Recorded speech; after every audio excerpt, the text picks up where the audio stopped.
இந்த கோவில் தான் நான் குடிகொண்டிருக்கும் இடம். பல பேர் என்னை பார்க்க இங்கு வருகிறார்கள் என்றால் பாவி, உன் தமிழ் கேட்க உன்னை தேடி நான் ஓடி வந்தேனடா. ஐயா, ஒரு சமயம் தத்துவம் பேசுகிறேன், மறுசமயம் பித்தனை போல் நடிக்கிறேன். சத்தியமாக கேட்கிறேன், யார் நீங்கள்? இங்கு நாம் இருவர் மட்டும் தான் இருக்கிறோம். உண்மை சொல்லிவிடுங்க. உண்மை பொய், உறவு பகை, இரவு பகல், இறப்பு பிறப்பு அனைத்தும் நான் தான். புரிந்ததா? சுத்தி தடுமாறி புலம்பியவனே, இன்னுமா எம்மை இறைவன் என்று புரியவில்லை? எங்கே சொற்றமிழால் நம்மை பாடு, உன் சுந்தர தமிழ் கேட்டு நீண்ட நாள் ஆகிவிட்டது.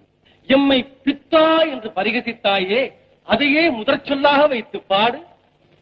பித்தா பிறை சூடி பெருமானே அருளாளா